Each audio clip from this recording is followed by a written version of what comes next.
What if the most fundamental constant we have ever known is not constant at all? For centuries we have pursued a ghost, an unwavering universal rhythm against which all of existence could be measured. We chased it through the swinging of pendulums, the slow unwinding of gears, the patient march of shadows across the face of a sundial. Each step brought us closer to a truth we believed to be absolute, a metronome beating at the heart of the universe itself. We thought finally we had captured it, not in brass or steel, but in the very soul of matter. We built shrines to this idea, quiet, sterile temples of science hidden away from the clamor and chaos of the world. Inside these chambers, under vacuum and shielded from every stray magnetic field, we found our ultimate timekeeper, the atom. Specifically the cesium-133 atom, a tiny perfect oscillator. Its electrons dance between two energy states with a frantic, unfaltering precision, a transition that occurs exactly 9,192,631,770 times, every single second. This is not a mechanical tick, it is a quantum hum, a resonance woven into the fabric of reality. This is the atomic clock. It is the closest thing to perfection humanity has ever built. A clock so fantastically accurate that if you had started one at the dawn of civilization 6,000 years ago, it would not have gained or lost even a single second today. Think of that. A device that would remain true through empires rising and falling, through the birth of new languages and the death of old gods, a silent, unwavering testament to a single, immutable cosmic law. We built hundreds of them, a global consortium of atomic hearts, each one reporting its quantum pulse to the International Bureau of Weights and Measures in France. There, these individual rhythms are averaged into a single planetary timescale, Coordinated Universal Time, or UTC. This is not merely an academic exercise. This is the ghost in our machine. It is the invisible grid upon which your entire life is built. The silent, steady beat of UTC is what allows the global positioning system to guide you to a destination just a few feet away. A discrepancy of a few billionths of a second, a few nanoseconds, could send your signal drifting by meters, even kilometers. This pulse underpins the vast, instantaneous transactions of the global stock market, where fortunes are made or lost in microseconds. It synchronizes the torrent of data packets that form the internet, ensuring the message you send from one continent arrives coherently on another. It is the ultimate arbiter, the source of truth, the bedrock of our interconnected high-speed civilization. For over 50 years, this global symphony of atoms has played in perfect harmony. Each clock, whether in Boulder, Colorado or Braunschweig, Germany, has reported a pulse so regular, so predictable, that the concept of it failing was not a scientific possibility. It was a philosophical absurdity. The clocks were not just measuring time. We believed they times were times time. And then the impossible happened. It began not with a bang, but with a whisper. A single data point buried in a torrent of terabytes, flagged as an anomaly at a laboratory in Japan. One of their primary clocks, a marvel of engineering, seemed to have ticked just a fraction of a nanosecond too slowly over a 24-hour period. An error so infinitesimally small it was instantly dismissed. Cosmic ray interference, perhaps. A subtle fluctuation in the laser cooling system. A statistical ghost. The team ran diagnostics, checked their systems, and found nothing. The clock was by every conceivable measure functioning perfectly. They logged the event and prepared to move on. But the ghost did not vanish. 2 days later, a similar report came from the United States Naval Observatory. Their master clock, a cornerstone of the GPS network, had also lost a sliver of time. A phantom interval so minuscule it barely registered against the background noise of the universe. Again, it was treated as an isolated curiosity. Two unrelated instruments, half a world apart, exhibiting minor, uncorrelated deviations. It was statistically improbable but not impossible. Then came the signal from Europe, then another from Russia. Suddenly data began pouring in from labs all across the planet. The whispers were becoming a chorus. The disquiet in the scientific community grew from a murmur to a roar. Imagine the scene in these labs, the hushed conversations in hallways, the frantic scramble of physicists and engineers staring at their screens in disbelief.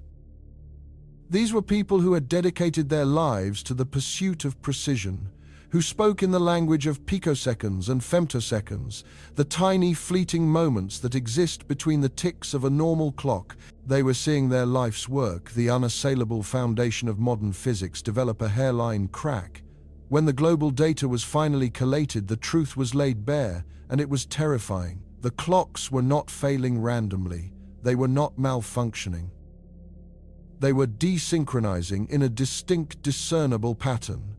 A wave of temporal distortion, a subtle stretching of the second, seemed to be propagating across the face of the planet. Clocks in the Eastern Hemisphere were slowing down first, followed by those in the West, a coordinated and undeniable drift away from the objective absolute time they were supposed to represent. The heartbeat of humanity was developing an arrhythmia.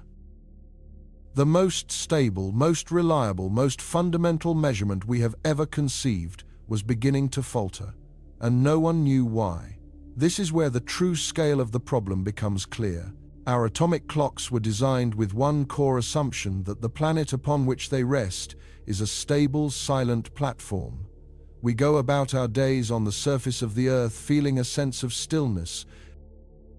We build our skyscrapers on foundations of solid rock. We map our world with lines of latitude and longitude, all based on the idea that we inhabit a predictable solid sphere. But this is perhaps the greatest illusion we have ever accepted.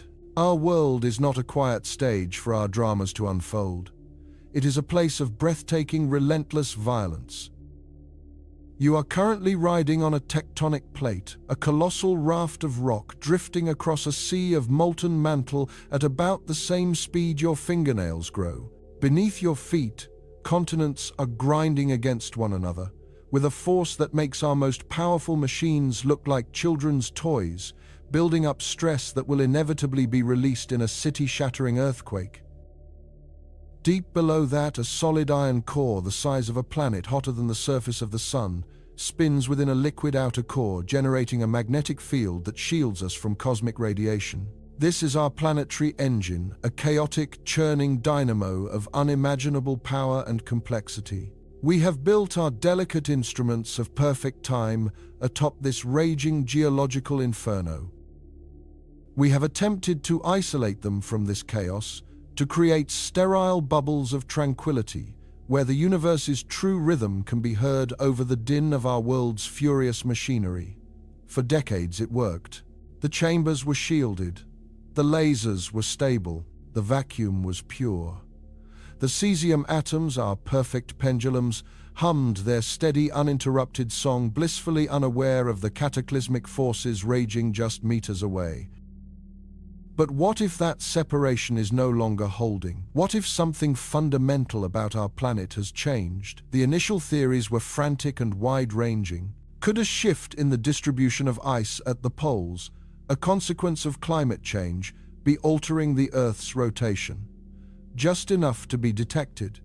The data showed the change in rotation, a known phenomenon, did not match the temporal drift. The Earth's spin might be changing, but this was something else entirely.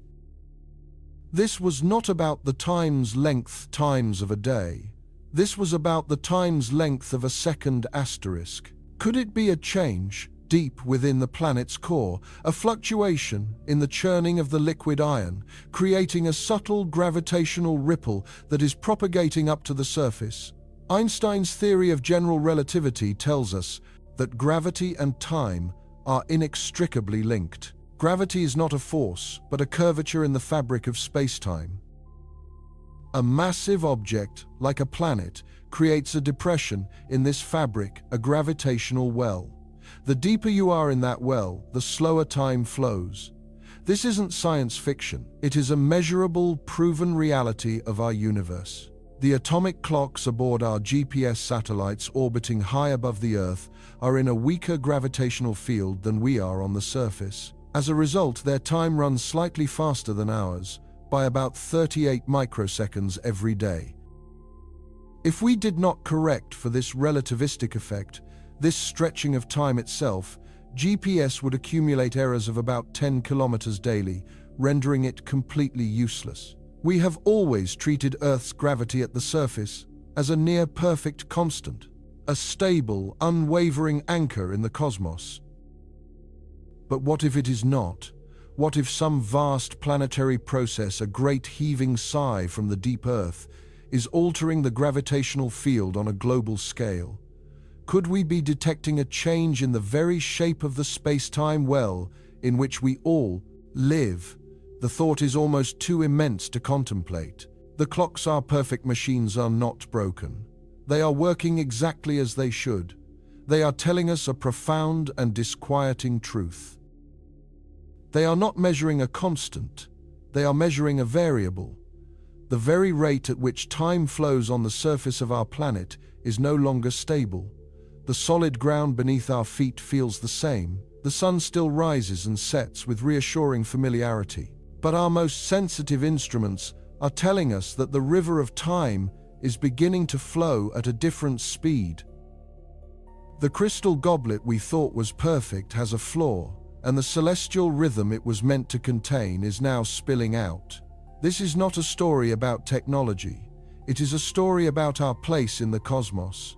It is about the hidden forces that govern our existence. Forces so powerful they can warp the very fabric of reality, and so subtle they can only be detected by the hum of a single lonely atom. We stand at the edge of a revelation. A mystery that began as a few stray nanoseconds of lost time has now spiraled into the most fundamental question we can ask. What invisible power, born from the furious heart of our own world, or perhaps arriving as a silent whisper from the vast emptiness of space, has a grip strong enough to alter the unalterable? What could possibly be shaking the foundations of space-time itself? Our journey to find the answer begins in the most violent and inaccessible place on this planet, the churning molten core of the Earth. A place we have never seen, but whose secrets are now for the first time leaking out into our world and into our time. What if the steady march of time, the one constant we all navigate from birth until death, is not a constant at all? For millennia we convinced ourselves it was. We carved its passage into stone with shadows cast by the sun. We measured its flow with dripping water and falling sand. We tamed its rhythm with the swing of a pendulum, a hypnotizing dance of gravity and mechanics that gave birth to the modern world. Each new invention was a monument to our obsession, a desperate attempt to capture and divide the river of existence into ever more reliable pieces. Yet every clock we ever built, from the grandest cathedral timepiece to the intricate gears on your wrist, was fundamentally flawed. They were all liars, not by design, but by their very nature. They were bound to the physical world, susceptible to friction, to temperature, to the imperfections of their own construction. They were all merely echoing a greater, more fundamental rhythm, the turning of our own planet. And for a very long time, that was enough. A day was one spin of the Earth. A second was a tiny fraction of that spin. But then our ambition outgrew our planet. We began to look deeper, to listen closer, and we discovered a profound and unsettling truth. The Earth itself is a terrible timekeeper. Our world is not a perfect spinning sphere. It is a dynamic living system. Its molten core sloshes and churns. Its vast oceans heave and fall with the pull of the moon. Its icy poles accumulate mass and then shed it. These colossal forces act as an inconsistent brake, causing the length of a day to fluctuate unpredictably. Millisecond by millisecond, our planet is slowing down, a great celestial engine, gradually losing its momentum. Our most fundamental standard of time, the very ground beneath our feet, was built on cosmic quicksand. To build the future, we envisioned a future of global communication, of instantaneous data, of navigating the stars we needed, a new metronome. We needed a beat that was not born of our world, but of the universe itself. We had to abandon the grand, clumsy scale of planets and moons and find a pendulum that was perfect, unchanging, and identical everywhere across the cosmos. We had to learn how to tell time by listening to the hum of a single atom. The search led us to an unassuming element, cesium-133. It is a soft, silvery gold metal so reactive it bursts into flame on contact with air. But locked within the heart of every single cesium atom is a secret, a pulse of unbelievable regularity. Inside this tiny universe, a lone electron orbits the atomic nucleus, and like a spinning top, this electron possesses a property we call spin. The nucleus too has a spin of its own. These two spins can either be aligned, pointing in the same direction, or they can be opposed, pointing in opposite directions. The crucial discovery was that the state with aligned spins holds a minutely, exquisitely, and consistently higher amount of energy than the state with opposed spins. An atom in this higher energy state is unstable, always seeking to release that tiny surplus of energy and settle into its most stable, lowest energy configuration. When it does, when the electron flips its spin from aligned to opposed, it sheds that energy by emitting a photon, a particle of light, with a very specific frequency. It is not just a specific frequency, it is a fantastically reliable one. This transition, this subatomic flicker, became our new pendulum. The challenge was monumental. How do you build a clock that can count such a fleeting, invisible event? The first answer came in the form of the atomic beam clock, an instrument of profound ingenuity. Imagine a small oven heating a sample of cesium until its atoms begin to boil off into a gas. This cloud of atoms is then guided into a vacuum chamber, a long tunnel utterly devoid of air. As the atoms stream down this tunnel, they are not a uniform crowd. They are a random mix of high energy and low energy states. The first step is to filter them. A powerful magnetic field is applied, acting like a sorting gate. It gently nudges the high energy atoms onto one path, while the low energy atoms are diverted and discarded. Now you have a pure beam of cesium atoms, all primed and ready in their high energy state, flying at hundreds of meters per second. This beam then enters the heart of the machine, the microwave cavity. Here, the atoms are bathed in an electromagnetic field, a carefully generated radio wave, oscillating millions of times per second. This is the tick of the clock. If the frequency of these microwaves is wrong, if it is even slightly too high or too low, nothing happens. The atoms pass through unaffected, like a key that doesn't quite fit the lock. But if that frequency is tuned with painstaking precision to the exact natural resonance of the cesium atom, something magical occurs. The microwaves provide the perfect nudge, causing the electrons in the atoms to flip their spin, to release their stored energy, and fall into their lower energy state. The clock has successfully ticked the atom. Now comes the final brilliant step. At the far end of the chamber sits a detector, but this detector is blind to the high-energy atoms it was seeing before. Another magnetic field ensures that only the atoms that have successfully flipped their spin, the ones that heard the microwave tick, can reach it.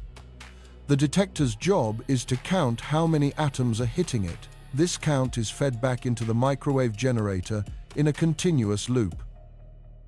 If the microwave frequency drifts, even slightly fewer atoms will flip, the count at the detector will drop, and the system will instantly correct the frequency, nudging it back toward the point of maximum resonance. The clock is constantly asking the atoms, "Is this the right time?" And the atoms are constantly answering, a little faster, a little slower. Right there, the clock doesn't impose a time. It listens for it.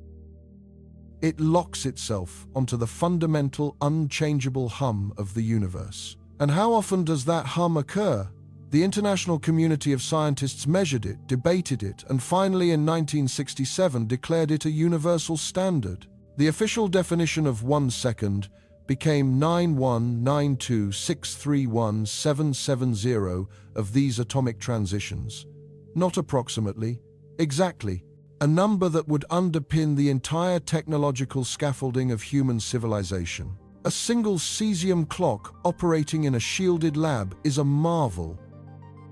It will not gain or lose a second in over 300,000 years.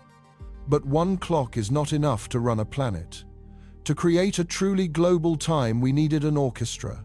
Today, scattered across the globe, in more than 80 national laboratories, from Boulder, Colorado to Braunschweig, Germany, sit over 400 of these extraordinary timekeeping devices.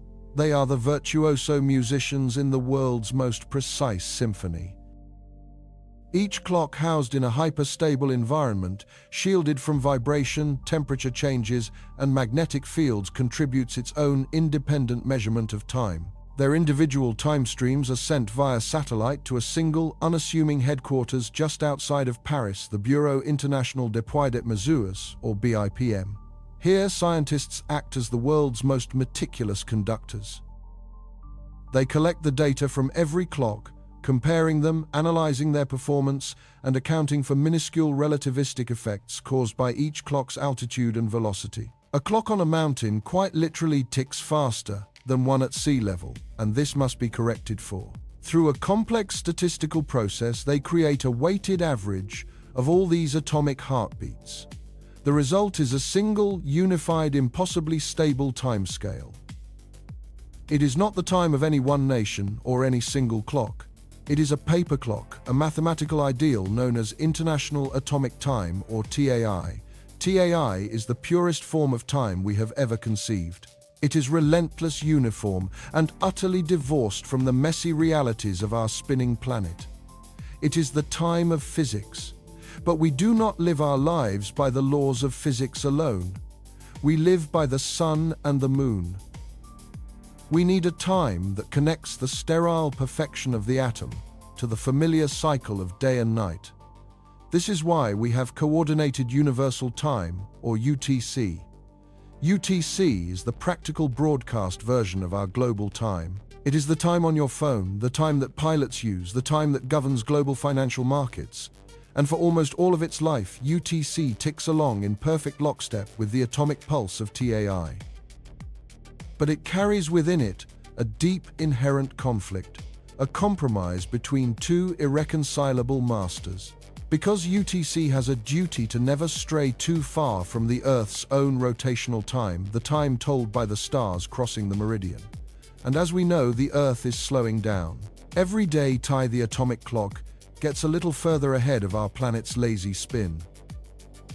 To resolve this conflict, to keep the sun from drifting away from its high noon position in our atomic-powered world, the world's timekeepers devised a brilliantly clumsy solution, the leap second. It is a periodic manual adjustment. When the accumulated discrepancy between the unwavering atomic second and the slowing terrestrial second approaches 9/10 of a second, the world's authorities declare that a single extra second will be inserted into the official timescale.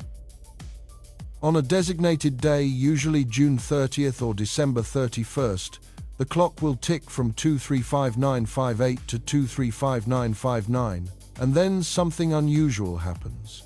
It ticks to 235960 before finally proceeding to 000000. For one brief moment, the entire world pauses. We hold our collective breath for one extra atomic tick, allowing the lumbering Earth to catch up. It is a fudge factor, a patch designed to suture the perfect time of physics to the imperfect time of human experience. It is an admission that our most advanced technology must still bow to the primordial rhythm of our planet. And for decades, this system worked. It was messy, it caused headaches for software engineers and network administrators, but it was a predictable mess. The Earth's slowdown, while erratic, was at least always a slowdown. But even as this system of cesium clocks and leap seconds became the bedrock of our modern world, the quest for precision continued, driven by a relentless human desire to see the universe in ever finer detail. The cesium atom, for all its stability, was not the final word. Scientists knew that if they could find an atom that oscillated even faster, they could build an even better clock. A pendulum that swings more rapidly can resolve time more finely. This search took them from the microwave spectrum into the realm of visible light. They began to experiment with elements like strontium, ytterbium, and aluminum.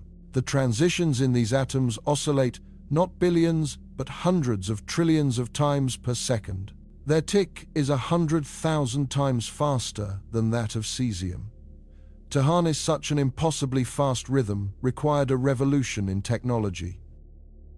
Scientists developed techniques to use lasers as optical molasses, creating a web of light that can trap and cool a cloud of atoms to within a millionth of a degree of absolute zero. At these temperatures, the atoms are virtually motionless, providing a perfectly clean signal. These new devices, known as optical lattice clocks, are not merely improvements. They represent a quantum leap in measurement. They are masterpieces of physics, operating at the very limits of what we thought possible.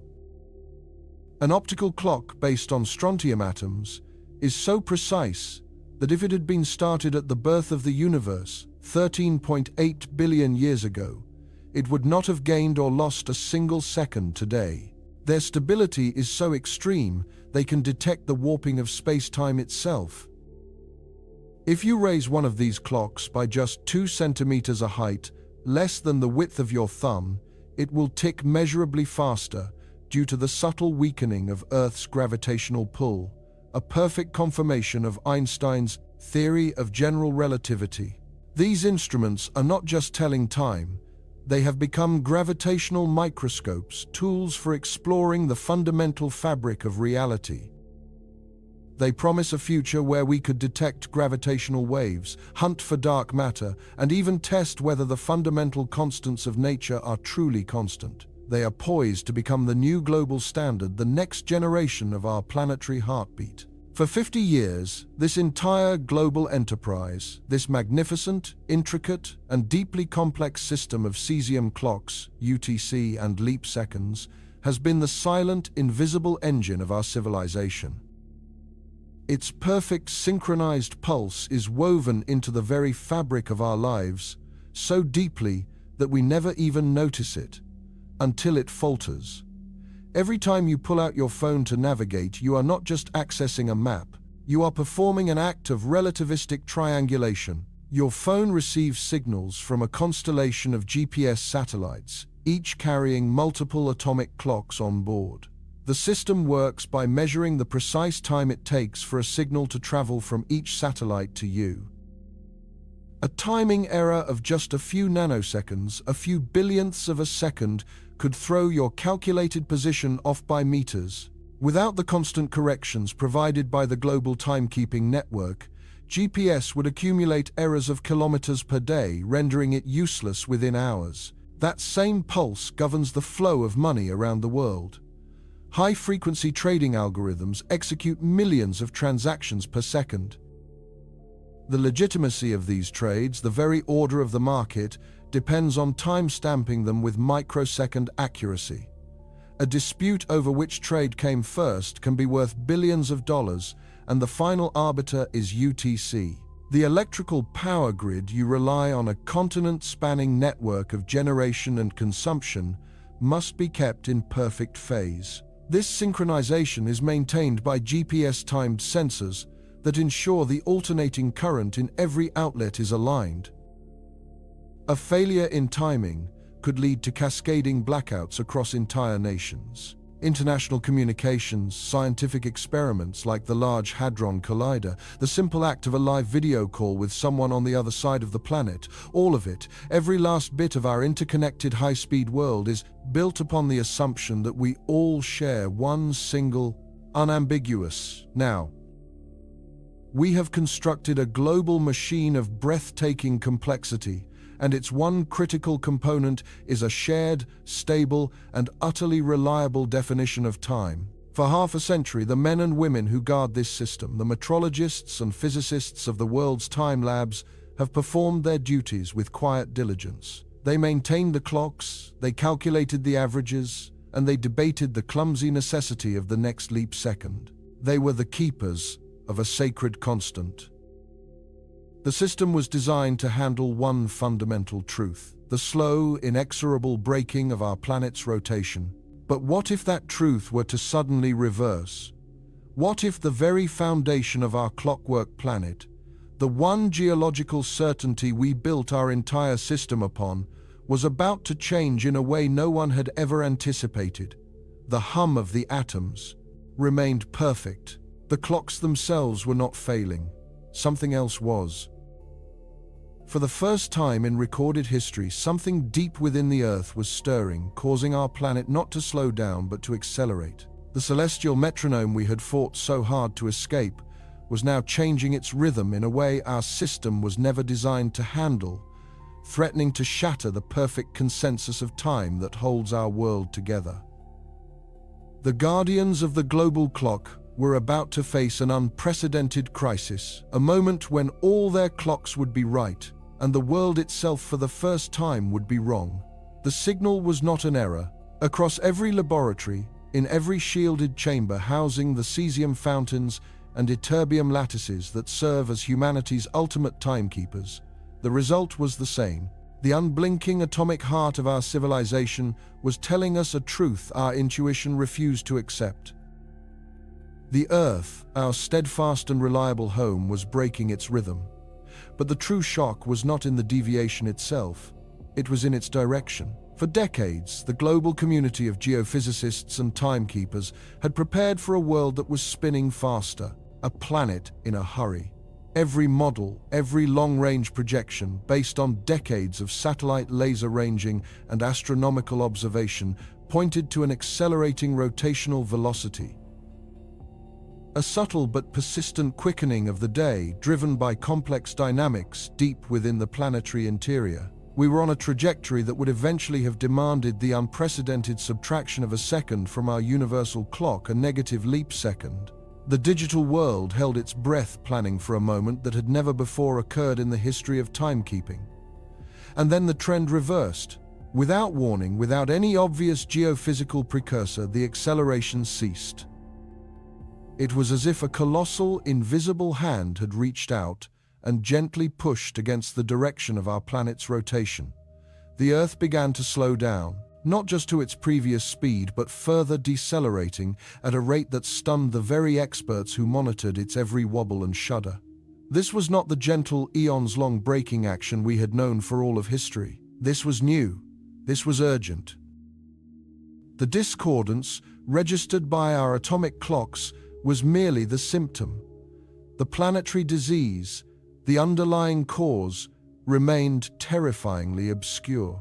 The confrontation had begun not with an external threat from the void, but with a profound and unsettling rebellion from the world beneath our feet. We thought we knew the intricate dance of forces that governed our planet's spin, the grand celestial clockwork. We were about to discover how little we truly understood.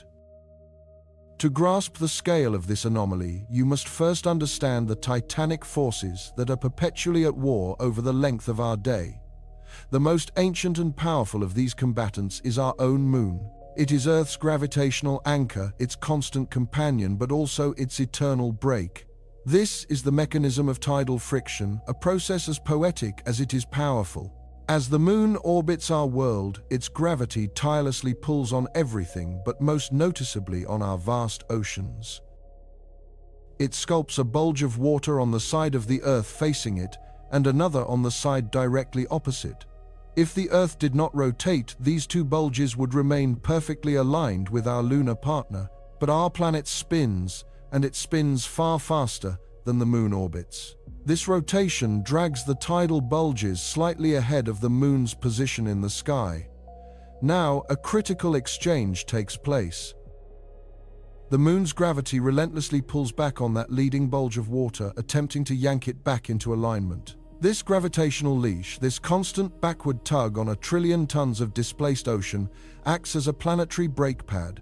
It generates an immense friction that ever so slightly, but inexorably slows the Earth's rotation.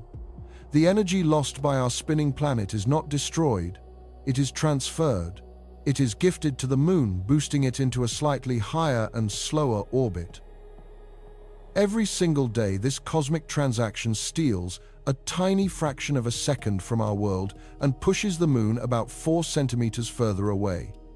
This has been happening for billions of years. When the dinosaurs walked the Earth, A day was only about 23 hours long. Go back further to the planet's infancy, and a day may have lasted as little as 6 hours. The moon was the original timekeeper, and its verdict was always the same: the days must get longer. This tidal breaking is the deep foundational rhythm of our world, the slow grinding bass note of planetary physics. It is predictable, measurable, and for all of history, it was the dominant force. It is the reason we have leap seconds at all, to add time back to our clocks, to account for this majestic geological slowing.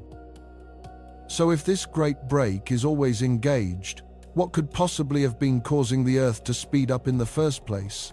And what now is making that break seem more powerful than ever before? The search for an answer takes us from the grand scale of celestial mechanics to the chaotic, swirling skin of our planet, its atmosphere and oceans. Think of the Earth as a figure skater spinning on the ice. When she pulls her arms in, her rotational speed increases. When she extends them, she slows down. The same principle, the conservation of angular momentum, applies to our world. The distribution of mass on and around the planet's surface directly influences its spin. Our atmosphere, a gossamer-thin veil from a distance, is in reality a monstrously heavy ocean of air, weighing more than 5 quadrillion tons. When powerful winds like the jet stream accelerate and flow from west to east in the same direction as the Earth's spin, they actually impart a tiny bit of their momentum to the solid planet itself, speeding up its rotation. Conversely, when they slow or flow against the rotation, they steal momentum back, slowing the planet down. For decades, scientists at the International Earth Rotation and Reference Systems Service have meticulously modeled these effects. Supercomputers churn through petabytes of data, tracking every major weather system, every shift in atmospheric pressure, every subtle change in the global wind patterns. They are searching for tiny correlations, attempting to balance a momentum budget on a planetary scale. The same intricate accounting must be done for the oceans. Vast, slow-moving currents like the Gulf Stream or the Kuroshio Current are rivers within the sea transporting enormous quantities of mass across the globe. An event like a strong El Niño in the Pacific can shift so much warm water from west to east that it measurably alters the planet's rotation, subtly changing the length of the day. The effect is minuscule on a human timescale measured in milliseconds, but for the atomic clocks, it is a deafening roar. Scientists could see these effects in their data. They could account for the atmospheric winds and the oceanic sloshing. They even factored in the changing weight of water stored in terrestrial reservoirs and groundwater aquifers. When they balanced this impossibly complex ledger, they found that these surface processes introduced a high-frequency noise, a chaotic jitter, but they couldn't fully explain the underlying trend of acceleration that had dominated recent years. These were the frantic surface-level currents, but a deeper, more powerful tide was pulling the planet forward, until now. Now, all that has changed.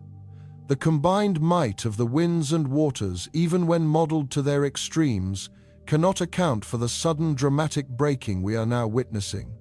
Something else is fighting back. Another force has entered the fray, and its strength is growing. The investigation deepens, moving from the fluid envelopes of air and water to the planet's frozen shell, the cryosphere. Here, two colossal and opposing processes are underway. First is the melting of the great ice sheets in Greenland and Antarctica.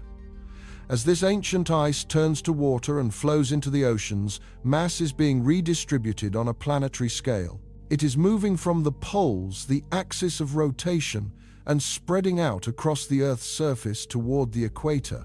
This is the exact planetary equivalent of the figure skater extending her arms.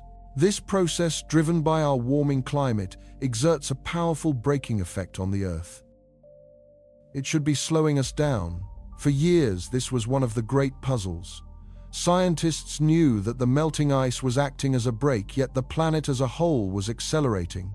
The implication was staggering. Some other hidden mechanism was not only counteracting the immense braking force of the melting cryosphere, but was powerful enough to override it and speed the planet up. The other side of this frozen coin is a phenomenon known as post-glacial rebound.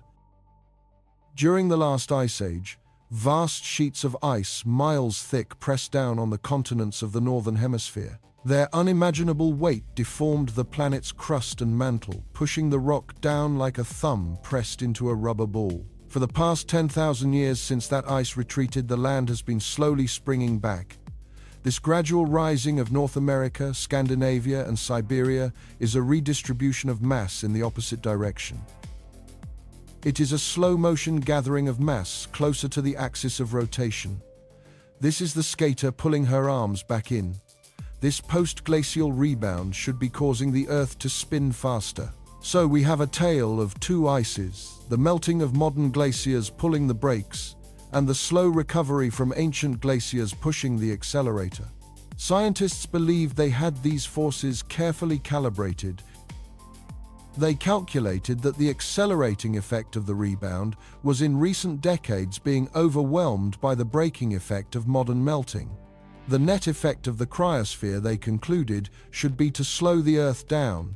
This only deepened the mystery of the recent acceleration. An enormous braking force from the moon, another braking force from melting ice, and yet the planet was spinning up. It meant the unknown accelerator had to be even more powerful than we ever imagined. And now that accelerator has apparently slammed off. The slowing from the moon and the melting ice is no longer being counteracted. Instead, it feels as if another, even more powerful brake has been added to the system, a force whose origin we cannot identify and whose implications we cannot foresee. Having exhausted the titanic forces at play on the Earth's surface, we are forced to look deeper, to journey toward the center of the Earth into a realm of unimaginable pressure and heat. We must confront the greatest enigma in planetary science, the Earth's core. 2,000 miles beneath our feet lies a hidden world, a sphere of liquid iron and nickel larger than the planet Mars, churning at temperatures hotter than the surface of the Sun. This is the outer core, a roiling convective ocean of molten metal. And at its very center floats the solid inner core, a crystal ball of iron squeezed by such immense pressure that it cannot melt despite the infernal heat. This planet within a planet is the engine of our world. Its violent, swirling motions generate the magnetic field that protects us from cosmic radiation. And its dynamics, scientists have long suspected, hold the key to the Earth's rotational mysteries. The liquid outer core does not spin in perfect lockstep with the solid mantle and crust above it. It can and does spin at a slightly different speed. The two are not perfectly decoupled. They are connected by forces that are both weak and immensely powerful. One connection is electromagnetic. The magnetic field generated in the core permeates the entire planet, and as the conductive lower mantle moves through this field, it creates a subtle magnetic drag, a form of electromagnetic coupling that can transfer momentum between the core and the mantle. There are also gravitational and topographical forces at play. The boundary between the core and the mantle is not a perfect smooth sphere.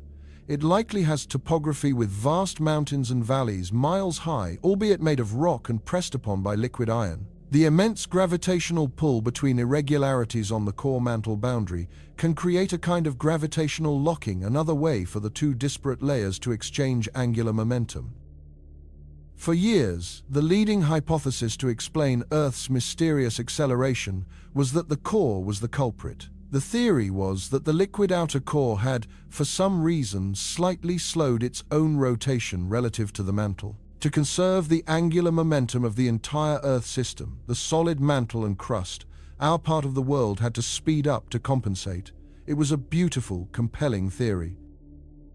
It suggested that we were living on the skin of a planet whose deep interior was undergoing a profound, albeit invisible, shift. We were passengers on a planetary crust, being driven faster by the slowing of the colossal dynamo in its heart. It was the only theory that could account for a force powerful enough to override the combined breaking of the moon and the melting ice. This is what makes the current situation so terrifying. If the core slowing down caused the surface to speed up, then the only logical conclusion is that the core has now suddenly begun to speed up again. It has reversed its trend and is now spinning faster relative to the mantle. In doing so, it is robbing the mantle and crust of their angular momentum. It is stealing speed from our surface world, and the result is the dramatic, unprecedented deceleration we are now observing. The great planetary engine, the molten heart of our world, has shifted gears. We are forced to confront a series of questions for which we have no answers. What could cause such a sudden change in the dynamics of the core? Has a new pattern of convection established itself in the liquid iron? Has the behavior of the geodynamo fundamentally altered? Is the solid inner core itself behaving in a new way, perhaps changing its own rate of rotation and influencing the liquid ocean around it? We are probing the behavior of a realm we can never visit, never sample, and can only study through the faintest seismic whispers and the faintest magnetic flickers that reach the surface. The scientists who keep our planet's time are staring into an abyss of uncertainty. The familiar decades-long routine of preparing to add a positive leap second to the world's clocks to account for the moon's breaking has been shattered. That task was complex, but it was a known quantity. Now they face the opposite problem. The Earth is slowing so dramatically that if the trend continues, they will be forced to consider a negative leap second to remove a second from time itself. Such an event has no precedent. It is a ghost in the machine of our globalized digital infrastructure. The world's computer systems, its financial markets, its satellite navigation networks are all built upon a foundation of time that is presumed to only ever move forward or at worst to pause for a second. The very idea of a second that vanishes a moment in time that officially will have never existed threatens to unleash a cascade of digital chaos. The atomic clocks, our paragons of certainty, have revealed a profound uncertainty at the heart of our world. They have shown us that the ground beneath our feet is not a stable platform but the surface of a dynamic, living, and deeply unpredictable machine. The confrontation is not just with our models or our data, it is with the humbling realization that the ultimate clockmaker is the planet itself, and it appears to be rewriting its own rules. And so the search turned inwards. The great cosmic engines, the distant pulsars, and the silent voids had been interrogated and found innocent. The culprit was not out there in the cold, indifferent darkness between the stars. The anomaly, the subtle, maddening drag on our world's rotation, was coming from somewhere within our own planetary system. But the moon's orbit was precisely mapped, its tidal pull as predictable as the dawn. The Earth's molten core, a vast gyroscope of liquid iron, churned with a rhythm that had been stable for eons. Every known variable on the planet's gravitational ledger had been accounted for, yet the clocks continued to drift, a silent testament to a force we could not identify. The discrepancy was minuscule, a whisper in the planet's spin, yet in the world of atomic timekeeping, a whisper is a deafening roar. Scientists who had spent their careers looking to the heavens for answers were forced to lower their gaze, to look not at the celestial mechanics above, but at the very skin of the world beneath their feet. They were searching for something that had changed, something massive enough to physically alter the speed of a 6 sextillion-ton sphere of rock and metal. They were looking for a ghost in the machine. The answer, when it began to surface, was not found in the rumbling of volcanoes or the shifting of tectonic plates. It was found in something far quieter, far more fundamental, and infinitely more unsettling.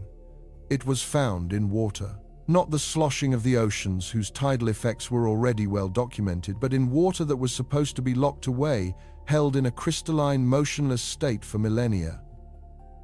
We are speaking of the planet's great frozen reservoirs, the colossal ice sheets of Greenland and Antarctica, the cryosphere. For most of human history, these were constants, immense white deserts at the top and bottom of the world, so vast and so permanent, they were treated as continents in their own right. They were the planet's thermal regulators, its storehouses of ancient fresh water, and as we were about to discover, the silent guardians of its rotational stability. These were not just static masses of ice, they were integral components of Earth's dynamic system, and that system was beginning to show signs of a profound and accelerating sickness. Through the unblinking eyes of satellites, we have witnessed a change that our ancestors would have considered impossible. A great cryospheric bleeding has begun. In Greenland, rivers the size of the Colorado now carve through the ice in the summer months, gushing trillions of gallons of meltwater into the North Atlantic. Glaciers that once moved at a stately geological pace now surge towards the sea, carving icebergs the size of cities in thunderous, chaotic displays. In the west of Antarctica, a region once thought to be inviolably stable, immense shelves of floating ice are thinning from below, weakened by warming ocean currents, threatening to release inland glaciers that hold enough water to raise global sea levels by several meters. This is not a slow, gentle melt. It is a hemorrhage. Every year, hundreds of gigatons of what was once solid polar ice are being converted into liquid water and poured into the world's oceans. It is a volume of mass transfer so enormous it defies easy comprehension, a relentless migration of matter on a planetary scale. For decades, the most immediate concern was the rising sea level, the threat to our coastlines. We were watching the symptom, but we had failed to grasp the deeper, more fundamental consequence. We were witnessing the Earth changing its shape. And this is where the mystery of the atomic clocks finally cracks open, revealing a truth more profound than any cosmic interference. The solution lies in one of the most elegant principles of physics, the conservation of angular momentum. You've seen it in action, perhaps without even realizing it. Picture a figure skater spinning on the ice. She begins her spin with her arms outstretched, rotating at a controlled, graceful speed. Then as she pulls her arms in, tucking them tightly against her body, her velocity increases dramatically, transforming her into a blur. She has not pushed off the ice again. No external force has been applied. She has simply changed her shape, redistributing her own mass closer to her axis of rotation. By doing so, she decreases her moment of inertia, a measure of an object's resistance to being spun, and to conserve angular momentum, her rotational speed must times increase. It is a perfect, unbreakable law of the universe. Now imagine that same skater spinning rapidly with her arms held in, suddenly extending them back outwards. The effect is immediate and opposite. Her spin slows, her rotation decelerates as her moment of inertia increases. She has become, in a sense, rotationally lazier, harder to spin. Our planet is that figure skater. For billions of years, Earth has been spinning with the bulk of its immense frozen water, its arms in this analogy held tightly at the poles close to its rotational axis. The Greenland and Antarctic ice sheets act as massive, stable weights concentrated at the very top and bottom of the world. This configuration gave the planet a certain moment of inertia, a value that, while fluctuating slightly with seasons and tides, had remained within a predictable range for all of human civilization. But the accelerating melt changes everything. That water, once solid and locked at the poles, is now being released as liquid into the oceans. And what happens to that liquid? It doesn't simply stay in the polar regions. The very spin of the Earth creates a centrifugal force, causing the planet to bulge slightly at the equator. This force acts upon the newly liberated meltwater, pulling it away from the poles and redistributing it towards this equatorial bulge. A vast planetary-scale migration of mass is underway, moving trillions of tons of water from points close to the axis of rotation, the poles, to points as far away from it as possible, the equator. The Earth, in effect, is extending its arms. The consequence is unavoidable, written into the laws of physics. As this mass shifts outwards, the planet's moment of inertia increases. The Earth is making itself harder to spin. And just like the figure skater extending her arms to conserve its total angular momentum, its rotational velocity must decrease. The planet's spin must slow down. This is not a theory or a speculation. It is a physical necessity. The subtle, persistent drag that was desynchronizing our most perfect clocks was not the pull of a distant star or a tremor from the planet's core. It was the weight of our melting world rebalancing itself. The signal was so faint, so buried in the noise of other planetary motions, that it took the unprecedented precision of atomic timekeeping to finally detect it. We had built clocks so sensitive they could measure the consequences of our own industrial civilization, written in the very rotation of the planet itself. The data once crunched was chillingly perfect. The computer models that simulated the effect of this cryospheric redistribution of mass predicted a planetary deceleration that matched almost exactly the anomalous slowing observed by the global network of atomic clocks. The graphs overlaid with terrifying precision. The ghost in the machine had a name, and its fingerprint was everywhere. This revelation marks a turning point, not just in the field of metrology, but in the human story. The problem of the negative leap second, once a technical curiosity for computer scientists and astronomers, is transformed into a profound and deeply alarming barometer of global change. This is no longer an abstract debate about climate models or future projections. We are now living inside the experiment, and the results are being measured in real time. The very definition of a second, the fundamental unit upon which our technology, our economy, and our entire modern world is built, is now being directly influenced by the composition of our atmosphere. The carbon dioxide released from our cars and power plants is not just warming the air, it is unleashing a physical force, a celestial blowtorch melting the poles, a process so powerful it is physically breaking the spin of the entire planet. We are now in a struggle, not against a political or economic ideology, but against the conservation of angular momentum. We are fighting the physics of our own home. Think of what this truly means. Every time you start your car, every time a plane takes off, every ton of coal burned adds an infinitesimal amount of energy to a global system that is now pushing back. That pushback is no longer confined to heat waves and superstorms. It is now manifesting in the planet's kinetic signature, in the fundamental rhythm that governs the passage of our days. The Earth's slowing rotation is a message transmitted to us through our most advanced technology. It is telling us that the planet is not a static backdrop for human events, but a dynamic interconnected system where every action has a reaction. The melting of a distant glacier in Greenland is not a distant problem. Its consequence travels through the oceans, redistributes across the equator, and subtly alters the moment in time that your own watch is trying to measure. The link is direct, physical, and undeniable. We have reached a point in our history where our collective activity is not just scarring the surface of the world, but is altering its very celestial motion. The desynchronization of the clocks was the alarm bell. It signals a fundamental shift in our relationship with the planet, a moment where the consequences of our actions have become so large they are registered on a cosmic scale. The question is no longer what is causing the problem. The data is in, the case is closed. The new question, the one that will now hang over our future, is far more daunting, faced with the knowledge that we are now the architects of planetary time itself. What on earth are we going to do about it? And so the truth revealed itself, not in a flash of cosmic light, but in a quiet, almost imperceptible drag.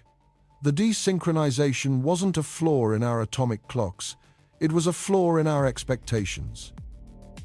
We had built a civilization on the assumption of a steady, reliable planet, a gravitational gyroscope spinning with metronomic precision. That assumption was now broken. The Earth, our great cosmic anchor, was slowing down in a way no one had predicted. The subtle, turbulent churn of its liquid outer core, a process hidden beneath thousands of kilometers of rock, was altering its angular momentum. A whisper from the deep earth had become a shout loud enough to throw humanity's intricate timing systems into disarray. For decades, we had a simple, elegant solution for the planet's much slower, more predictable deceleration. To keep our atomic time, Coordinated Universal Time, or UTC, aligned with the Earth's solar day, we would occasionally add a leap second. A tiny pause, a collective breath held by the world's computers to let our planet catch up. It was a familiar ritual, a patch applied to the code of reality.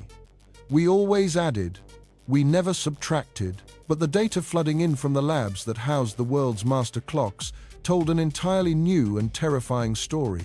The planet's rotational slowdown was now accelerating so erratically that our atomic clocks were getting ahead of the sun faster than ever before. Soon, the accumulated difference would cross a critical threshold, and to correct it, humanity would be forced to do something unprecedented, something for which our entire digital world is profoundly unprepared. We would have to implement a negative leap second. We would have to delete a second from existence. It sounds trivial, a mere blip, a moment so fleeting you could miss it in a blink. But in the world we have built, a world that runs on the relentless forward-only march of nanoseconds, deleting a moment of time is not a correction. It is a sacrilege. It is an act of temporal heresy. Think of the digital heartbeat of our civilization, the constant stream of ones and zeros that regulate everything from your bank account to the flow of electricity into your home. This entire ecosystem is built upon a fundamental law. Time is a number that only ever increases. Every new timestamp must be larger than the one that came before it. This is the simple, inviolable logic that prevents chaos. A negative leap second shatters this law.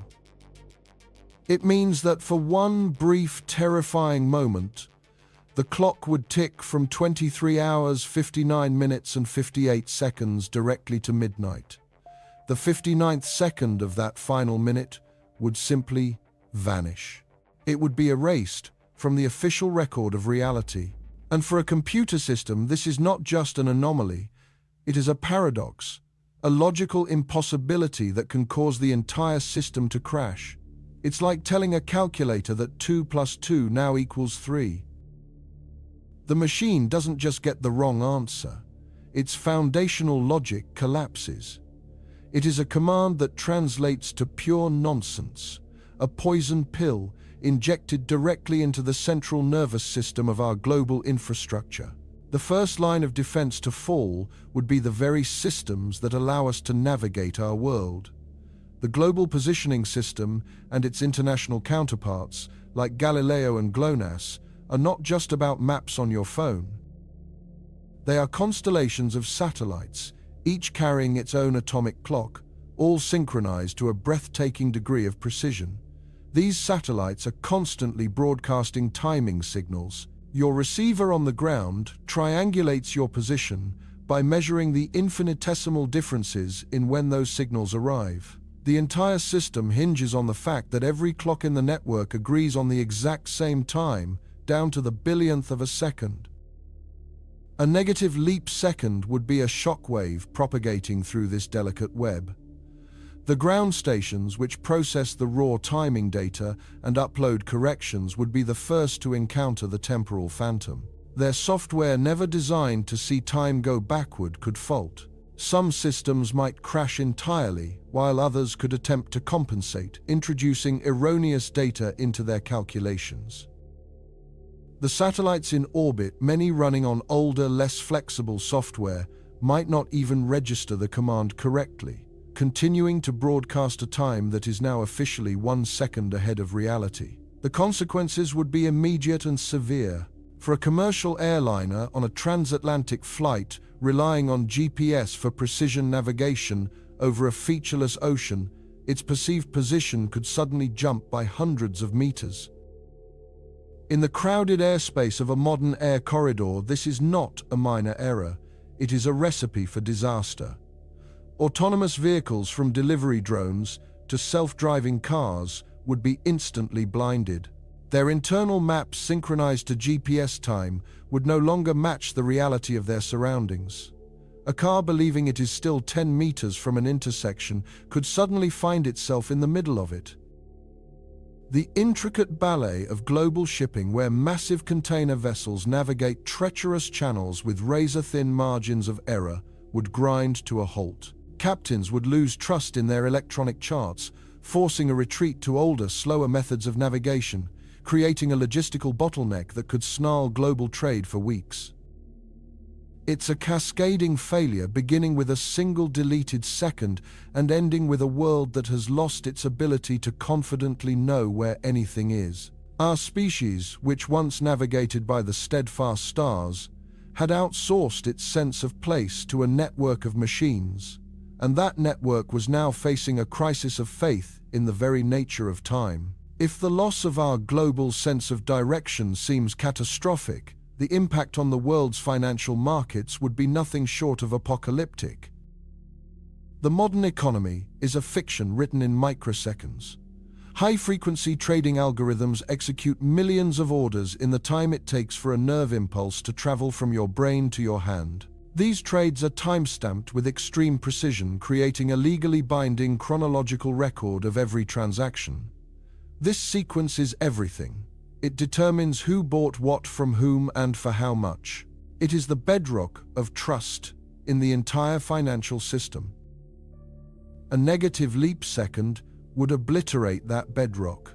Imagine the New York Stock Exchange at the moment the 60th second is deleted. Algorithms programmed to see time as an unbroken arrow would suddenly encounter a temporal void, a moment that never existed. In that void, buy orders could become sell orders.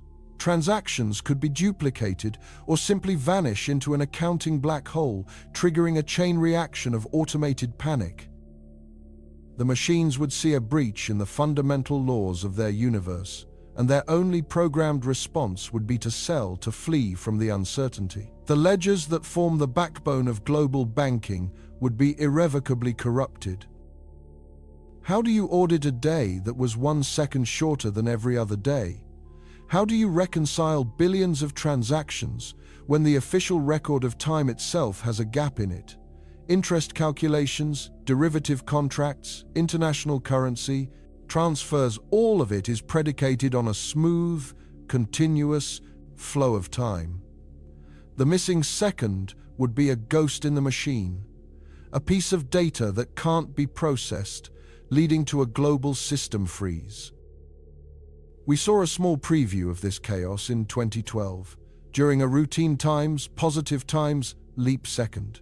Even with the foreknowledge and the relative simplicity of adding a second, major systems crashed. Qantas Airlines had to ground its fleet. Reddit, the massive social media platform, went offline. These were mere tremors. A negative leap second would be the earthquake, a magnitude 10 event on the Richter scale of digital infrastructure. It would be a self-inflicted wound, a crisis born not from a malicious attack, but from our own planet's geology and our technological inability to cope with it. The very systems designed to create wealth and stability would become engines of their own destruction, all because of a single missing tick of the clock. And then there is the silent, invisible network upon which all modern life depends, the power grid. A continental electrical grid is arguably the largest and most complex machine ever built, a delicate balancing act performed across millions of square kilometers. Power generation must match consumption in real time, second by second. Too much power and you risk frying transformers. Too little and you get brownouts. To manage this grid, operators rely on devices called synchrophasers, which measure the voltage and current at various points in the grid and timestamp the data using GPS signals. This allows them to have a precise, system-wide snapshot of the grid's health at any given moment. This synchronization is not a luxury. It is a necessity. It is what allows an operator in California to know the exact state of a power plant in Oregon and adjust flows accordingly. Now introduce the negative leap second. The GPS timing signals that the synchrophasers depend on are suddenly thrown into chaos, One part of the grid might register the time jump, while another running on a different software patch does not. For a brief period, the grid operators would be flying blind. Their system-wide snapshot would be a fractured, contradictory mess of data. Automated safety systems designed to prevent cascading failures would be fed paradoxical information. A system in one state might read a massive power surge that, according to a system in a neighboring state, never happened. The protective relays, the circuit breakers of the grid, could trip unnecessarily, isolating power plants and plunging cities into darkness. Or worse, they could fail to trip when a real surge occurs, leading to physical damage, exploding transformers, and melting transmission lines that could take weeks or months to repair. We are not just talking about the lights going out.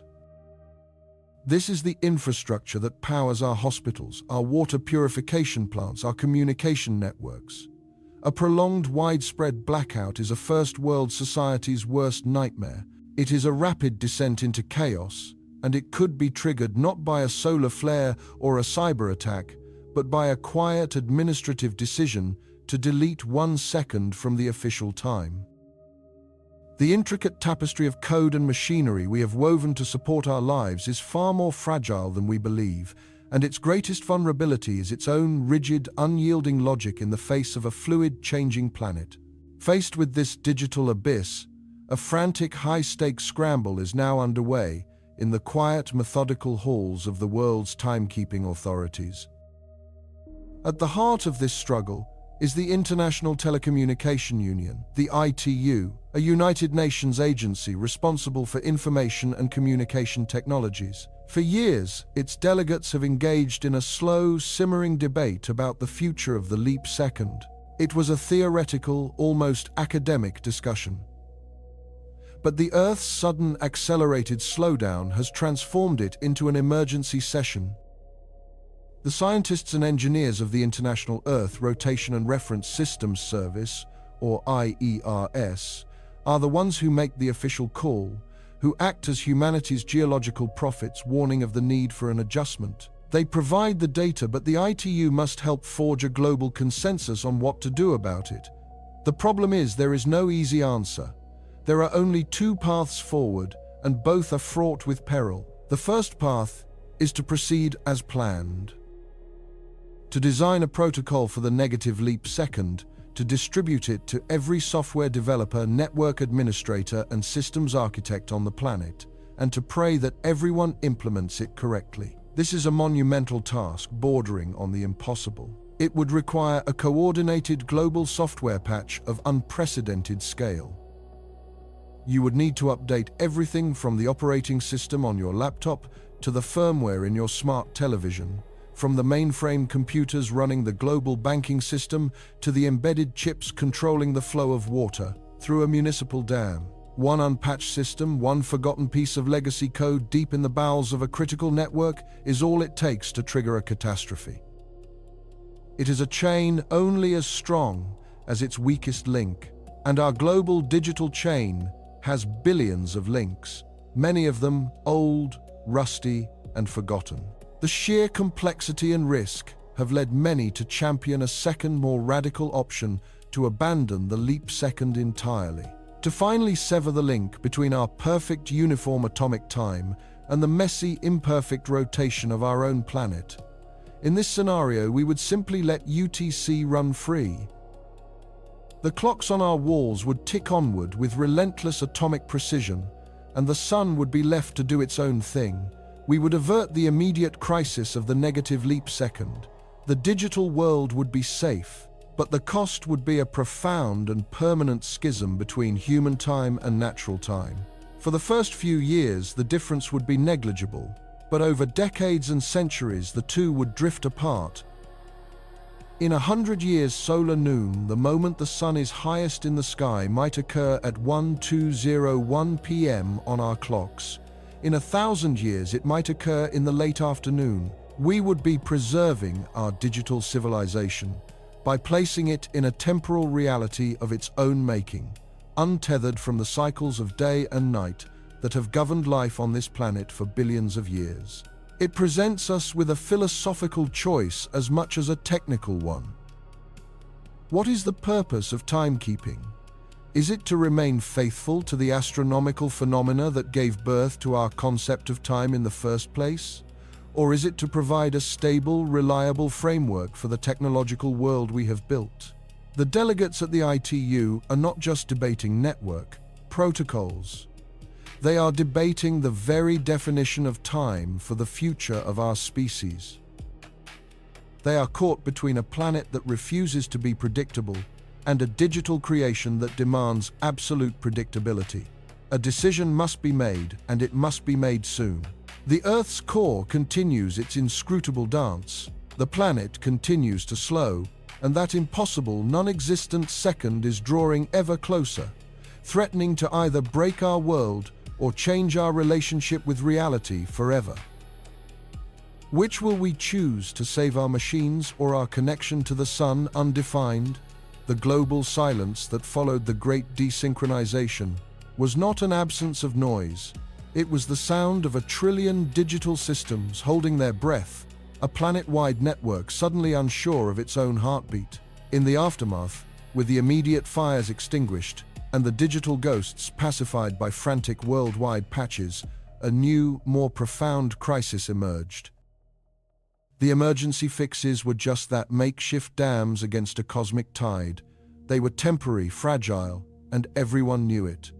The fundamental schism, the crack in the very foundation of our shared reality remained. For the first time since the dawn of the atomic age, humanity was a civilization with two different warring definitions of time's now asterisk. In one corner, you had the relentless, incorruptible pulse of International Atomic Time (TAI), ticking with the serene perfection of cesium atoms in a near-absolute zero void. In the other, you had the ancient familiar rhythm of our own world, the Earth's slightly wobbly, unpredictable spin, a clockwork grown temperamental with age. The leap second, that clumsy but essential bridge between these two realities, had not just failed. Its failure had exposed the bridge itself as a flawed design, a single point of failure upon which we had recklessly built our entire globalized world. And so the architects of time were summoned. Not in a grand public forum, but in hastily arranged secure video conferences, their faces appearing as worried pixels on screens across dozens of time zones. These were the members of the International Bureau of Weights and Measures, the directors of national metrology institutes, the chief engineers of global satellite systems, the custodians of the world's most precise clocks. For decades, their work had been a quiet background hum, the invisible scaffolding that upheld modernity. Now they were thrust onto a global stage, tasked with an impossible choice: redefine the second, or redefine our world's relationship to it. The old consensus was shattered, leaving behind a vacuum of uncertainty. What would rise to take its place would determine the future of navigation, of finance, of science, of our species' shared journey into the cosmos. The debate quickly fractured into fiercely defended camps, each born from a different philosophy of what time even times is asterisk.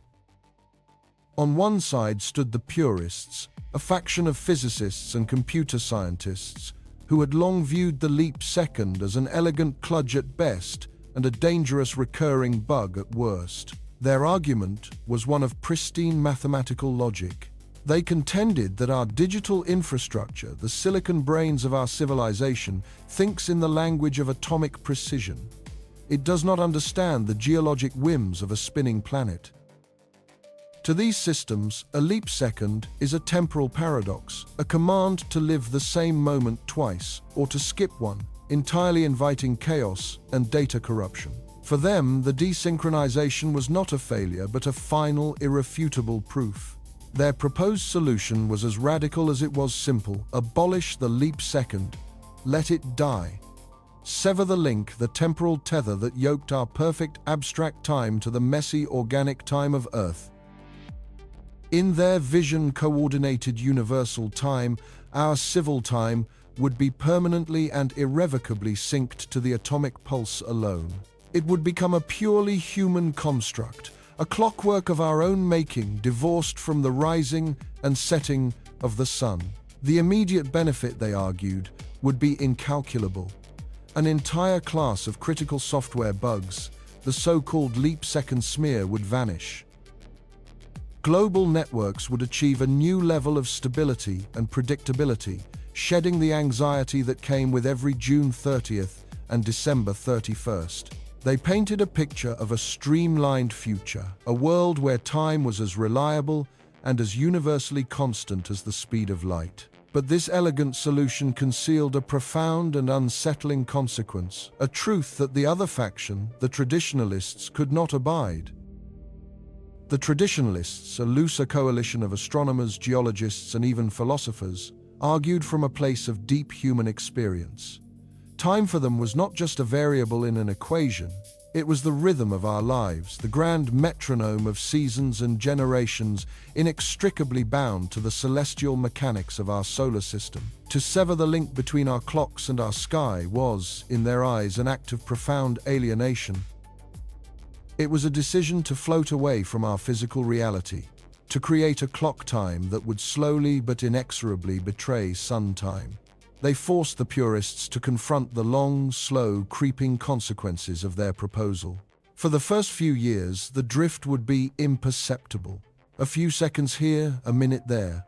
But time, as we know, has a way of accumulating. Within a single lifetime, the difference would grow to over a minute. Legal and astronomical noon, the moment the sun is highest in the sky, would no longer occur at 1200 p.m. on our devices. Within a few centuries, the divergence would be an hour. Imagine a world, they implored, where your watch reads 1 p.m. but the sun is directly overhead.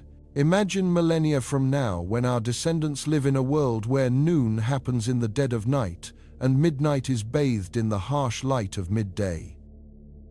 Would we become a species living in perpetual jet lag, our social constructs completely untethered from our biological and environmental cues? It was a chilling vision. The traditionalists argued that we were not just computer scientists, we were human beings. Our civilization, our agriculture, our legal systems, our very religions are all built around the simple, observable fact of a single planetary rotation.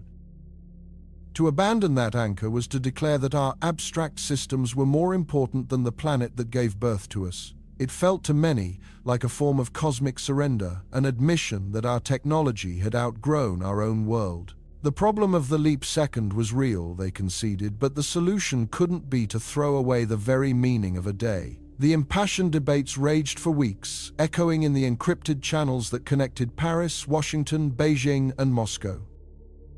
Whiteboards were filled with equations calculating the long-term drift, the precession of the equinoxes, the subtle braking effect of tidal friction from the moon. They modeled the economic impact of both choices.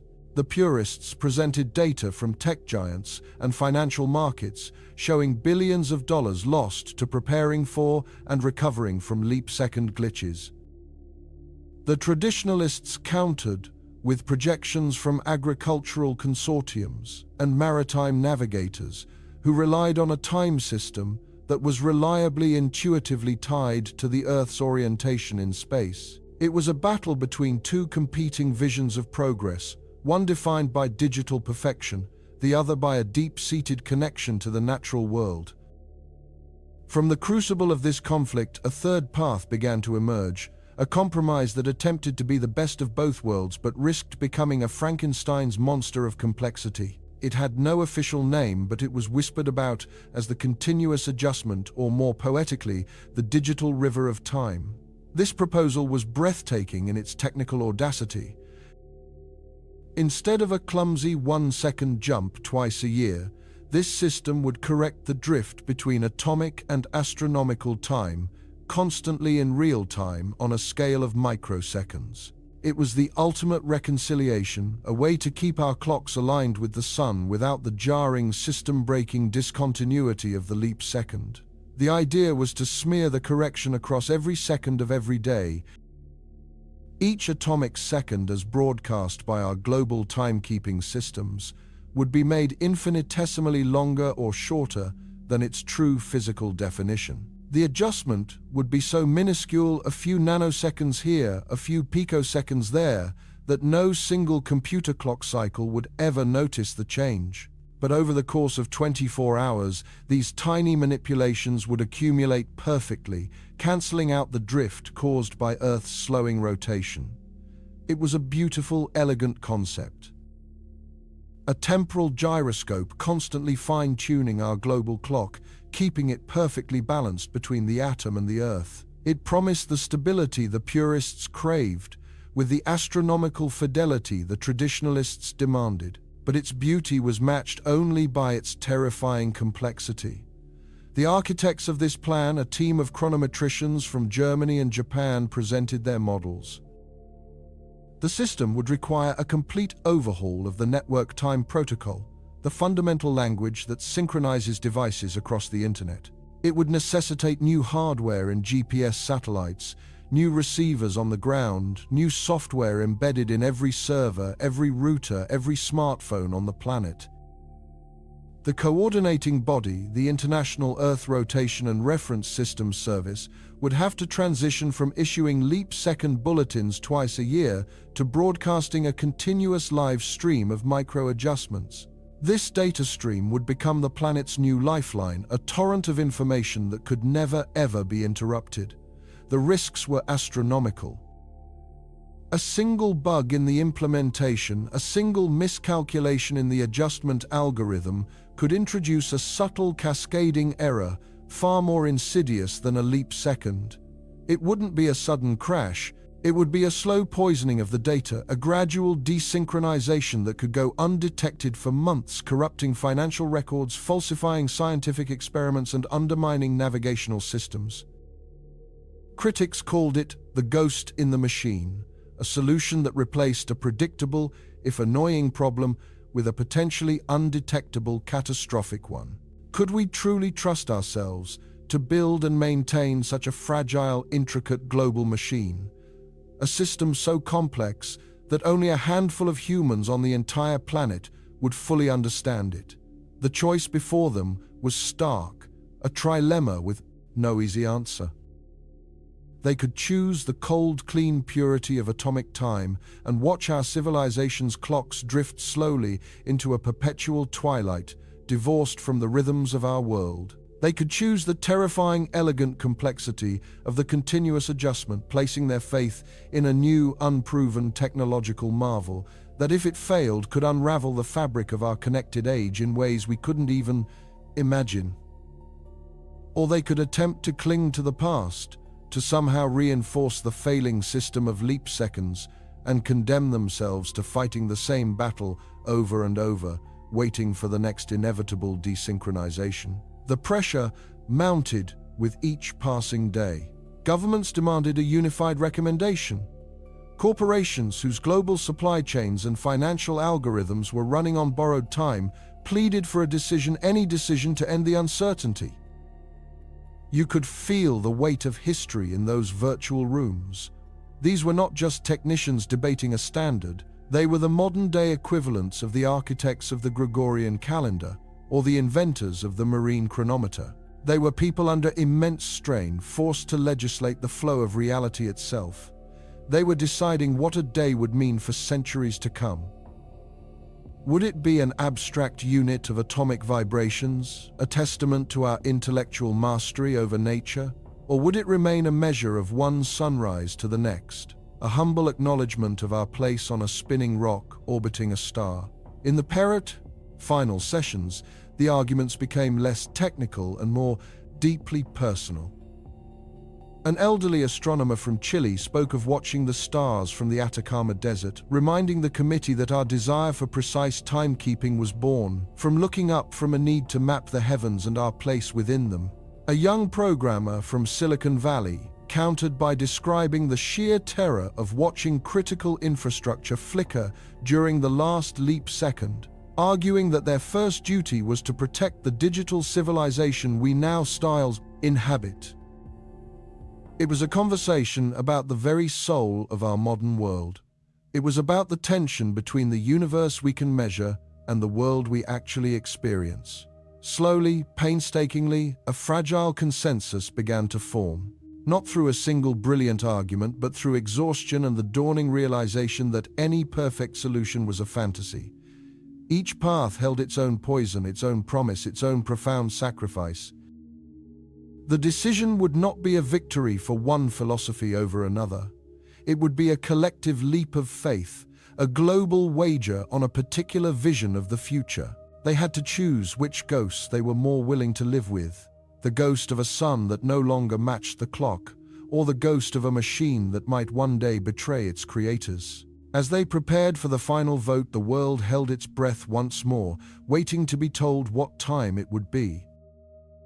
Waiting for the official story of times now, asterisk. And so the moment passed, a fracture infinitesimally small in the otherwise seamless fabric of our universal clock.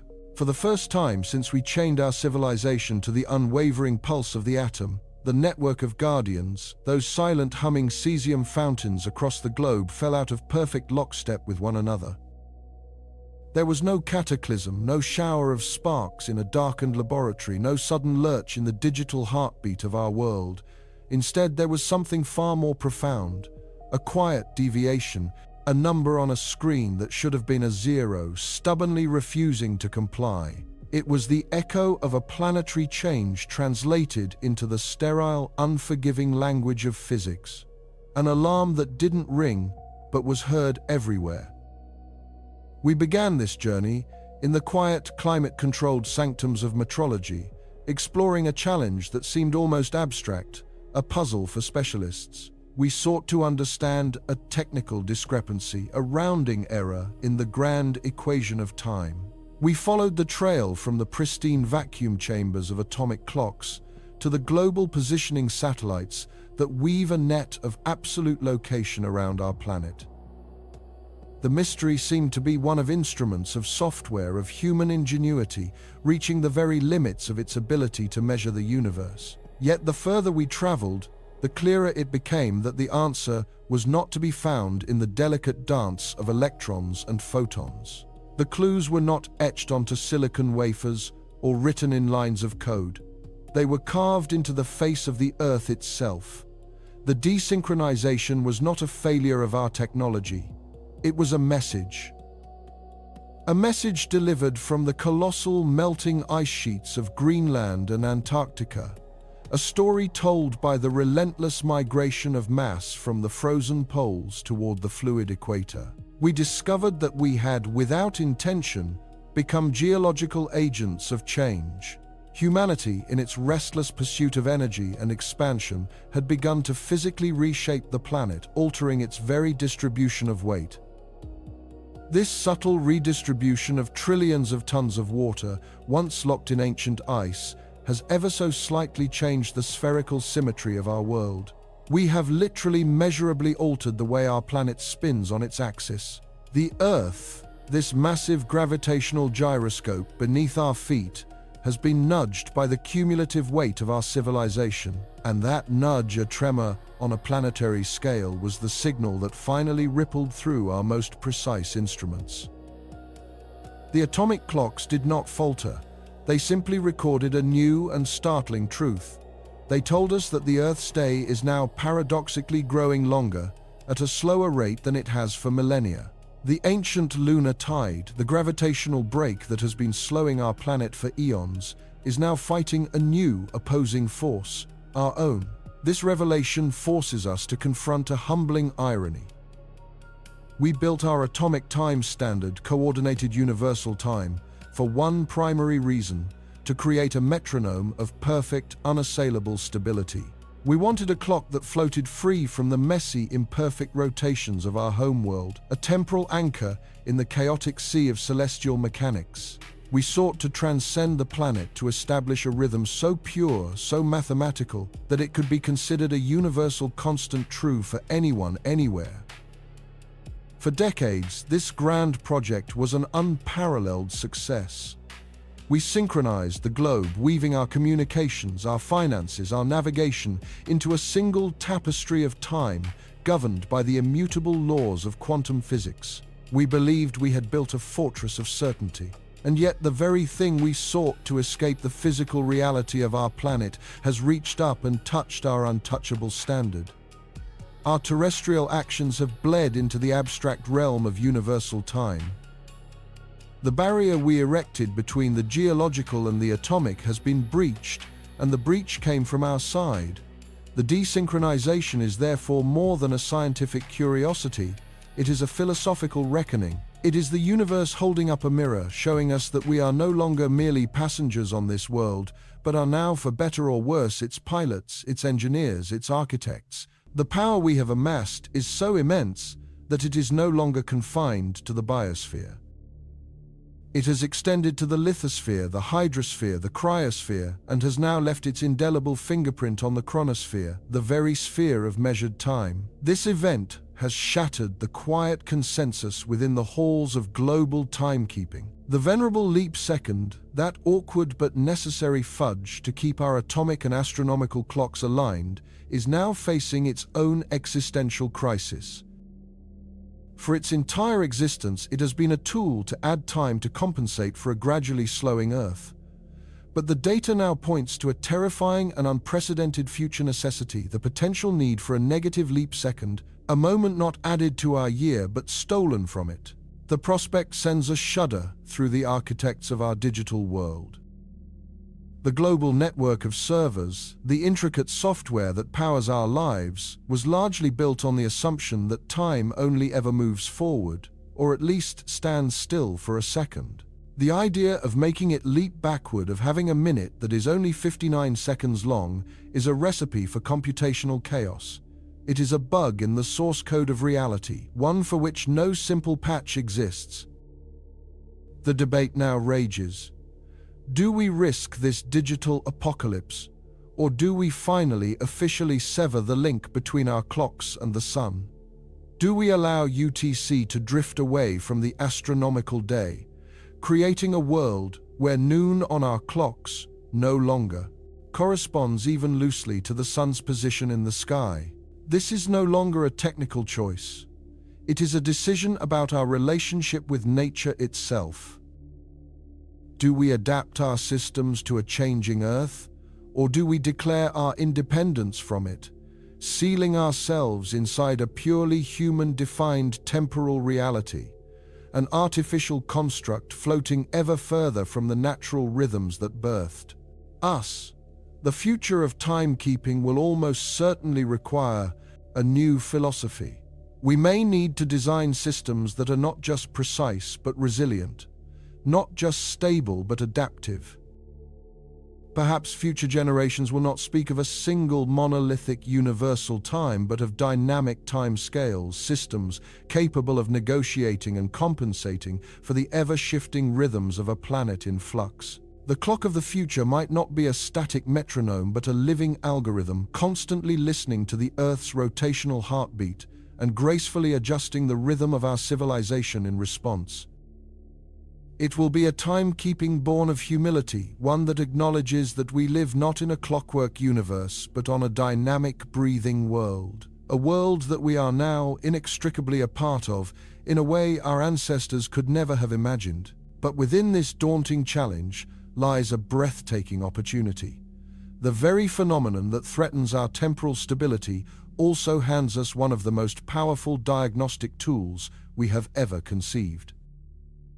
By monitoring the Earth's rotation with the same sub-millisecond precision that detected this anomaly, we have effectively transformed the entire planet into an exquisitely sensitive scientific instrument. The Earth itself has become a sensor of its own health. The speed of its spin, the subtle wobble of its axis, known as polar motion, these are no longer mere curiosities for astronomers. They are now vital signs for a planet under stress.